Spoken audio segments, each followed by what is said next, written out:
Hello hi good evening. कल एक बहुत बड़ी there was a big tragedy because when I was delivering my lecture, second lecture on RL circuit, transient response of RL and RC circuit. uh, that time the video has got some problem and there was not synchronization between video and audio, so that at least 5 to 7 hours of mine, went in vain. There was no outcome, and it was very, very. I was feeling very awkward. So I decided to reshoot again. So I'm concluding that part only, and again I'm going to summarize, and again I am to picturize that lecture. Okay. So what was our first? I told you the same. I'm trying to get the same replica of our lecture, same replica I'm trying to get. Okay, so now where I was, so we have to for BTech students, we have to study 5 types of circuits, right? And the circuits are: first RL series circuit, RC series circuit, RL parallel circuit, RC parallel circuit, RLC series and parallel circuit. RLC series and parallel circuit. So first, I would like to cover all the four, RL series, RC series, parallel and RC parallel, right? पहले हम ये कोशिश करेंगे इस topic को cover करने की, and then after हम मूव करेंगे दूसरे वाले टॉपिक पर, ठीक है? अब हम अगर बात करते हैं यहाँ पर, अगर हम यहाँ पर बात करें इस सर्किट की, अगर हम बात करें RL series circuit, RC series circuit, तो सबसे पहले हम यहीं पर आपको दो सर्किट्स का एग्जांपल देते हैं।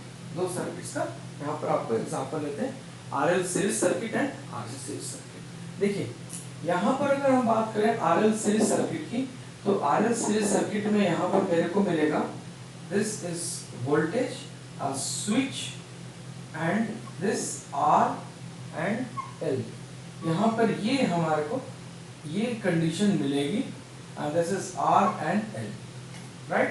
ये हमारा RL सीरीज सर्किट होगा। अगर हम, और इसकी सबसे अच्छी बात है कि इसकी जो हम टाइम कांस्टेंट कैलकुलेट करेंगे, that will be equal to time constant. ये दैट इज वेरी इंपॉर्टेंट, क्योंकि ये इसका पढ़ना हमें इसलिए जरूरी है क्योंकि RL series circuit and RC series circuit की जहाँ तक बात आती है, ये दोनों हमारे एनर्जी स्टोरिंग एलिमेंट्स हैं। कौन? Inductor and capacitor. इंडक्टर और कैपेसिटर दोनों ही एनर्जी स्टोर करते हैं, and when you are switching off your circuit, तो जितनी भी स्टोर्ड एनर्जी होगी ये आपको ये वापस करते हैं। इसलिए इनको स्टडी करना और इनकी स्टोर्ड एनर्जी को एक बाईपास रास्ता देना, दैट इज वेरी इंपॉर्टेंट। और आगे अगर पावर इलेक्ट्रॉनिक्स की बात करें, तो पावर इलेक्ट्रॉनिक्स में हम लोग कुछ यूजफुल टेक्निक डेवलप करते हैं कि जितनी भी इसकी स्टोर्ड एनर्जी है, चाहे इंडक्टर की है चाहे कैपेसिटर की है, उन स्टोर्ड एनर्जी का हम अपना एक अलग इस्तेमाल कर सके, उसका कुछ यूजफुल टेक्निक से हम उसको यूटिलाइज कर सकें, है ना? यानी कि हम कोशिश करते हैं कि उस स्टोर्ड एनर्जी को हम यूटिलाइज कर सकें, right? So in so many ways these topics are very very important। तो यहाँ पर जो हम बात करेंगे RLC, यहाँ पर जो इसके टाइम कांस्टेंट लेंगे, that will be equal to L by R second, ठीक है? और हम इसको ऐसे भी लिख सकते हैं, tau is equal to L by R equivalent second. अगर हम RC सीरीज सर्किट की बात करें, this is RC series circuit, तो ये हमारा R होगा and this is our capacitor, और यहाँ पर हमने क्या किया, वोल्टेज सोर्स कनेक्ट कर दिया, और ये हमारा स्विच आ गया। This is simplest circuit, this is RC circuit, right? तो यहाँ पर अगर हम इसकी टाइम कांस्टेंट की बात करें, this is our time constant and this time constant is equal to R into C second. और अगर आपकी सर्किट में बहुत सारे रेजिस्टर्स यूज हैं तो हम आर, ये टाइम कांस्टेंट इसलिए भी इम्पोर्टेंट है क्योंकि इससे हमें ये पता चलता है कि हमारी सर्किट कितने देर में चार्ज हो रही है और कितने देर में डिस्चार्ज हो रही है। इसकी चार्जिंग टाइम और डिस्चार्जिंग टाइम को मालूम करने के लिए हमें इसका टाइम कांस्टेंट का पता होना बहुत ही ज़रूरी है। ठीक है, इसकी टाइम कांस्टेंट को मालूम करने के लिए, यानी इस टाइम कांस्टेंट को कंसिडर करने के लिए हमें T tau is equal to L by R equivalent, tau equal to R into R equivalent into C, ये हमें ये बताते हैं कि यह आपकी सर्किट कितने देर में चार्ज होगी, यानी कि कितनी एनर्जी स्टोर जब कर लेगी तब ये कैपेसिटर ओपन की तरह बिहेव करेगा, इंडक्टर शॉर्ट की तरह बिहेव करेगा, और कितने देर में, यानी कि सर्किट ऑफ होने के कितने वक्त के बाद आपकी सर्किट से जितनी भी स्टोर्ड एनर्जी है इंडक्टर की और कैपेसिटर की, वो कितने टाइम में लिबरेट होगा या डिस्चार्ज होगा। ये दोनों ही कंडीशंस हमें मालूम होती हैं किससे, टाइम कांस्टेंट से। तो टाइम कांस्टेंट हमारा मालूम होना that is very very important. ठीक है, और ऐसा भी नहीं है कि आपकी सर्किट जल्दी से चार्ज हो जाएगी और जल्दी से डिस्चार्ज हो जाएगी, ऐसा भी नहीं है। यानी कि इसको चार्ज होने में भी टाइम लगेगा और इसको डिस्चार्ज होने में भी टाइम लगेगा। अब अगर हम चार्जिंग और डिस्चार्जिंग की बात करें तो हमारा चार्जिंग और डिस्चार्जिंग जो होगा एक एक्सपोनेंशियल फैक्टर मिलता है आपको। This is an exponential factor, ये आपको एक एक्सपोनेंशियल फैक्टर मिलेगा। यानी कि चार्जिंग और डिस्चार्जिंग अगर हम बात करें और मैथमेटिक्स का एक हम पोर्शन देखें तो ये हमारा एक फंक्शन है ft, ठीक, ये जीरो। अगर आपका कोई फंक्शन ऐसे जा रहा है यूं ऐसे, सो दिस इज a1 है ना, तो ये इसको बोलते हैं exponentially rising function, exponentially rising function, rising function, ठीक। और इसकी वैल्यू क्या होगी, ft is equal to a1 e to the power t, this is time a1 e to the power t। और उसी तरह अगर हम कोई डिस्चार्जिंग फंक्शन की बात करें तो हम यहाँ पर देखेंगे कि this is t and this is f2t, और ये फंक्शन आपका ऐसे यूं डिस्चार्ज हो रहा है, and this is a2 and this is, so f2 we can write f2 is equal to a2 e to the power minus t. This is called exponentially decaying function, exponentially decaying function, decaying function, यानी कि हमारा इस तरीके से हमारा function जो है वो डिके करेगा, एक्सपोनेंशियली डिक्रीज करेगा। तो ये दोनों बातें हमें याद रखनी है, ठीक है ना। इसी तरीके से हमारा कैपेसिटर और इंडक्टर चार्ज भी होगा और डिस्चार्ज भी होगा। तो आपको सबसे पहले इसकी टाइम कांस्टेंट याद रखनी है, तो tau is equal to L/R, और इसकी टाइम कांस्टेंट याद रखनी है आपको, and this is equal to V, and V इसकी time constant tau equal to R into C। ये टाइम कांस्टेंट बहुत ही इंपॉर्टेंट फैक्टर है और ये आपको हमेशा ही याद रखना है, ठीक है। नाउ सेकंड टर्म की अगर हम बात करें तो यहाँ पर आपको कुछ इंपॉर्टेंट रिलेशंस हैं जो कि आपको याद रखने हैं। अगर आप उन रिलेशंस को याद रखेंगे तो आपको कभी भी इसकी प्रॉब्लम को सॉल्व करने में दिक्कत नहीं होगी, वो हमारा स्टैंडर्ड इक्वेशन आ जाएगा। देखिए इसको मैं भी लिखता हूँ यहाँ पर,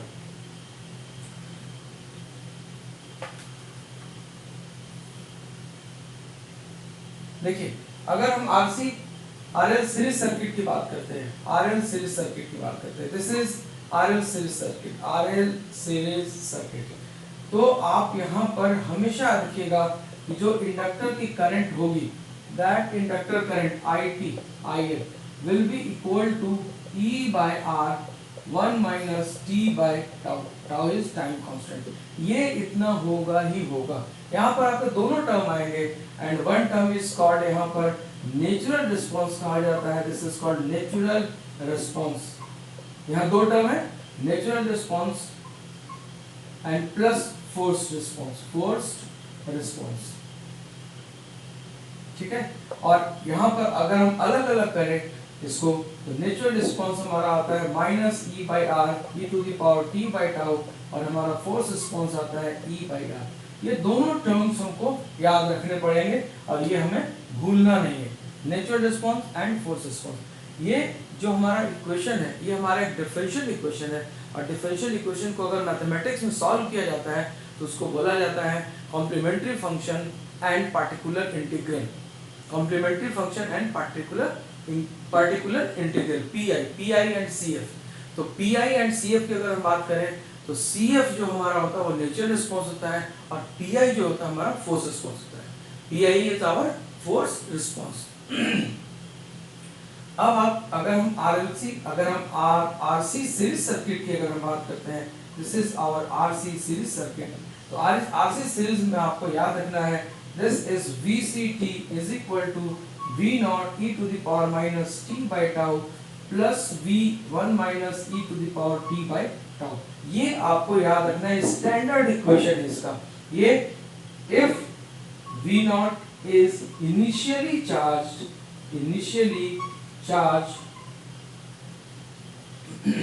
or initially voltage V0 acquired by capacitor, ठीक है। और अगर नहीं है, if V0 is equal to 0, यानी कि आपके कैपेसिटर ने पहले कोई भी वोल्टेज एक्वायर नहीं किया है, वोल्टेज स्टोर नहीं किया है, तो आप क्या लिखोगे VCT will be equal to V1 minus e to the power t by tau। ये इसकी टाइम कांस्टेंट होगी, दोनों की अलग अलग टाइम कांस्टेंट होगी। ये टाइम कांस्टेंट हमारा LR का होगा, LR का, और ये हमारा टाइम कांस्टेंट क्या होगा RC का। This will be our time constant of RC। तो याद रखिएगा दिस इज LR, अलग अलग टाइम कांस्टेंट है LR सर्किट की, and this is RC circuit की। ये आपका इंपॉर्टेंट रिलेशन है जो आपको याद रखना है, हर कंडीशन में आपको ये भूलना नहीं है। This is most important, very very important. अब यहाँ पर कल मैंने आपको गुरु मंत्र की बात की थी, और वो गुरु मंत्र हमने ये कहा था कि यहाँ पर हम एक गुरु मंत्र ले सकते हैं और इसको एक जनरल एक्सप्रेशन का नाम दे सकते हैं।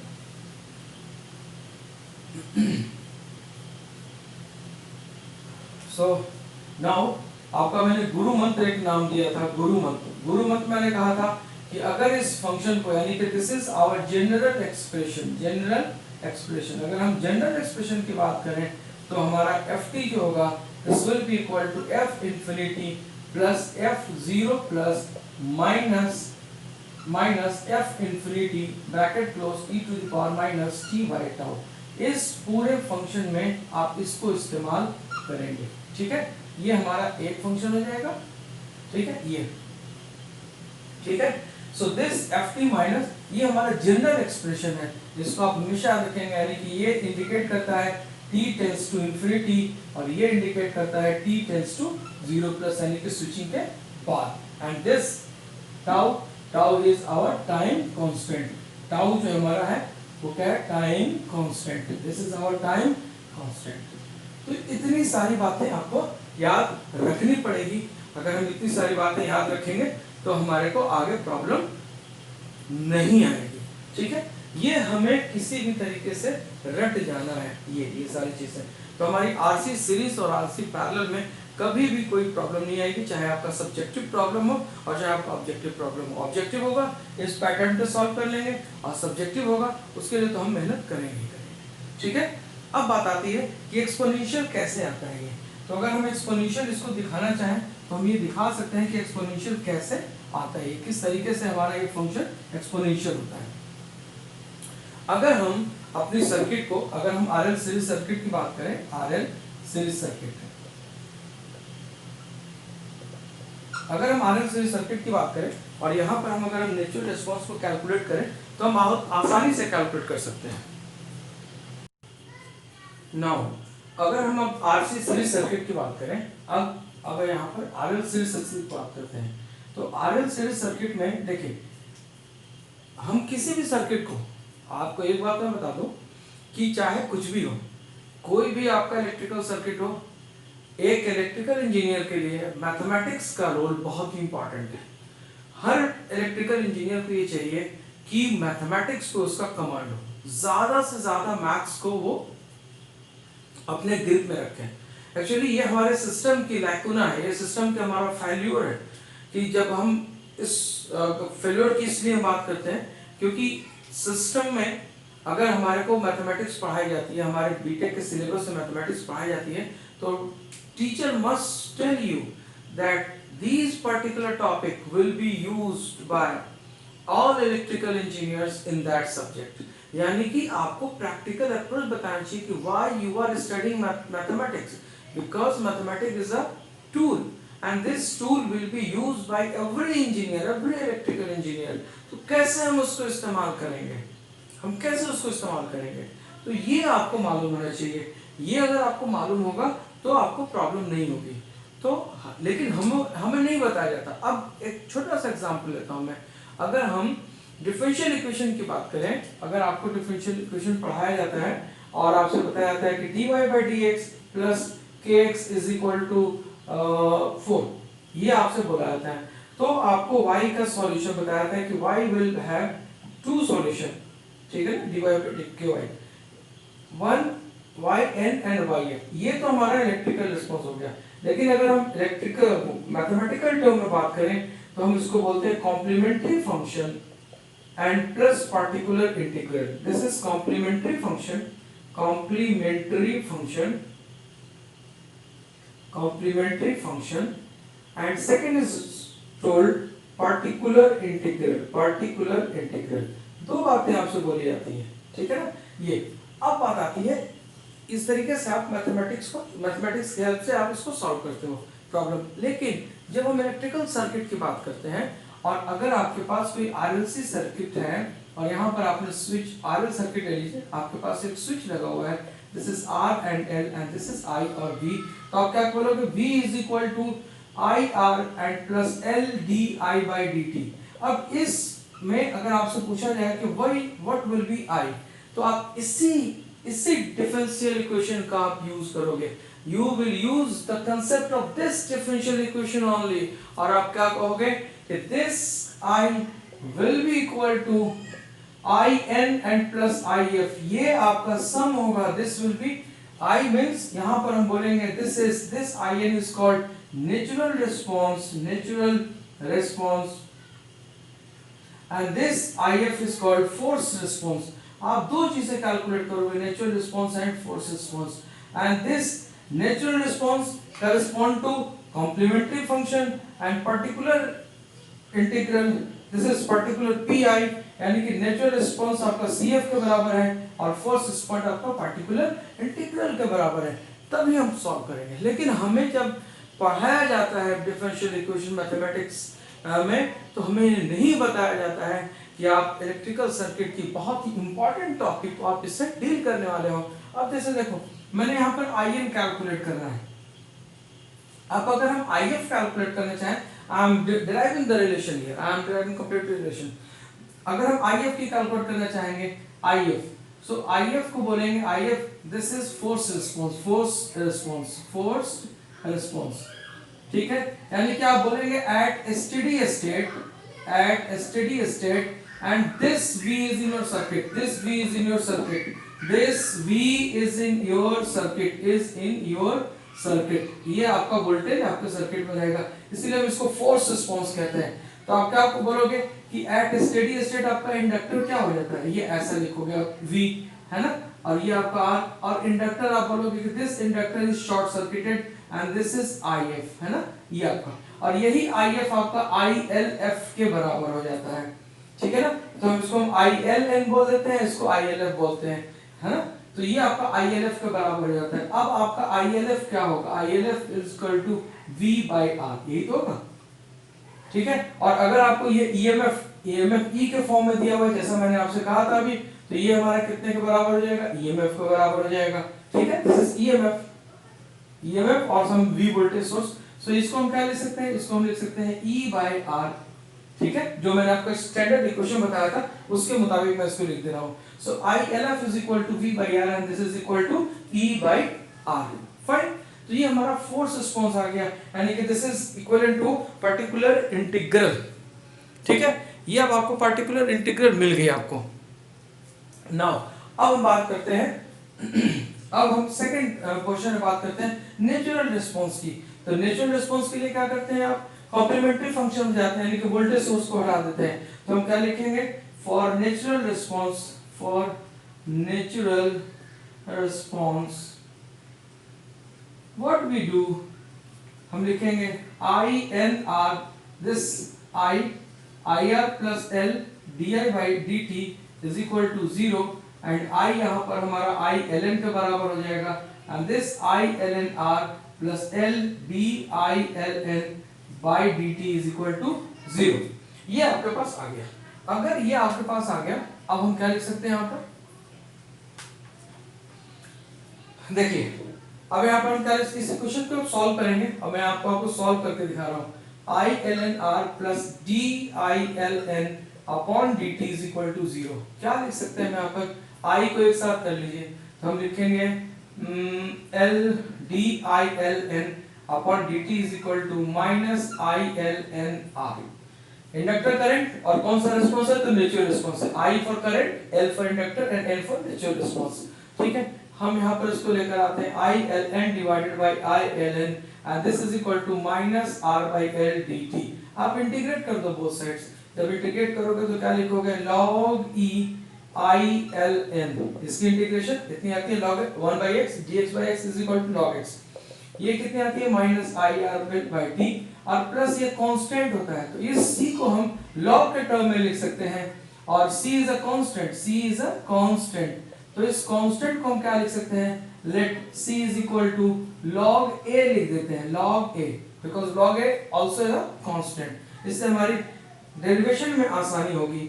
सो I ln and this is equal to minus R by L t and plus log e a। इसको इधर लेकर आइए तो क्या लिखेंगे, log e I ln minus log e a is equal to minus R by L into t। ठीक, इसको हम क्या लिख सकते हैं, log e I ln by a and this is equal to minus I RL by t। अब इसको क्या लिख सकते हैं, I ln by a is equal to e to the power minus I RL by t and this implies that I ln is equal to a e to the power minus I RL by t। This is your expression। So ये हमारा natural response आ गया। So now you have both the things, natural response as well as force response। ठीक है, natural response as well as आपके पास force response, दोनों चीजें आपके पास। ठीक, अब देखिए यहाँ पर अब हम क्या करेंगे, अब देखिए यहाँ पे सो I की वैल्यू आ गई, I is equal to, I आपके पास आ गया, I इज इक्वल टू, अब क्या लिखेंगे, I ln plus I LF। तो I ln की वैल्यू कितनी है, a e to the power minus R by L t and plus I LF की वैल्यू कितनी है, e by R आ गई। ठीक है, अब हमें इस कांस्टेंट की वैल्यू कैलकुलेट करनी है, किसकी, इस कांस्टेंट की। तो ये हम बोलेंगे कि at time t is equal to 0, जब आपका एक्सपेरिमेंट शुरू हो रहा है, जब आपने स्विच को ऑन करना है, तो उस वक्त हम कहते हैं कि इंडक्टर के पास कोई भी एनर्जी स्टोर नहीं है। अगर रहता तो हम यहाँ पर लिखते, हम बोलते हैं कि टाइम t इक्वल टू 0, जब हम स्विच ऑन कर रहे थे I was 0, this is function of t। ठीक, it is 0। अब क्या होगा, 0 is equal to a e to the power 0 and plus e by r। So what we can write, we can write a is equal to minus e by r। That's why अब आपका ये equation था, this is your it यानी कि final equation. So अब हम बात करेंगे, अगर हम इसको a कह दें, इक्वेशन नंबर 1 बोल दें इसको, equation number 1। So equation 1 becomes अगर बात करें तो हम क्या लिख सकते हैं, it is equal to minus e by r e to the power minus t by, अब इसको क्या लिख सकते हो, अभी लिख लो r by l t and plus e by r। so अगर हम e by r कॉमन ले लें तो हमारे को क्या मिलेगा, e to the power minus t by tau, और tau क्या है, so tau is equal to l by r। so this is your equation। ये आपका इक्वेशन आ गया, ये मैंने आपको डिफरेंशियल इक्वेशन से सॉल्व करके दिखा दिया। यानी कि अगर हमारे को डिफरेंशियल इक्वेशन का कांसेप्ट क्लियर है तो हमारे को ट्रांजिएंट रिस्पांस को स्टडी करने में कहीं से कहीं भी कोई प्रॉब्लम नहीं आएगी। ठीक है, so this is your expression. तो आपको मैंने समझा भी दिया और आपको मैंने बता भी दिया कि you have to keep in your mind. अगर आप इसको दिमाग में रखेंगे तो आपको आसानी होगी आपकी प्रॉब्लम को सॉल्व करने में। फाइन। नाउ अब हम आपको धीरे धीरे एक दो प्रॉब्लम सॉल्व करना सिखाते हैं और सबसे पहले हम किसी सर्किट का आपको टाइम कांस्टेंट कैलकुलेट करना सिखाते हैं कि how we will calculate the time constant of any circuit, right. आइए चलिए हम इसको आप देख लीजिए, इसको कायदे से, कोई अगर पॉइंट, कोई बोर्ड का कोई कॉर्नर, ये सब कुछ दिख रहा है। तो नाउ इसको मैं अब रब करता हूं मैं, राइट। अब आपको बताते हैं टाइम कांस्टेंट कैलकुलेट करने का, ठीक है। Steps to find time constant, steps to find time constant of RL circuit and RC circuit, ठीक है। रिमेंबर, आपको क्या याद रखना है, बस आप सिर्फ ये आप सोच लीजिए कि आपको क्या रखना है। आपको याद रखना है ये कि जब भी हम टाइम कांस्टेंट कैलकुलेट करेंगे, ठीक है ना, to find time constant of RL or RC circuit, we should calculate the Thevenin's equivalent resistance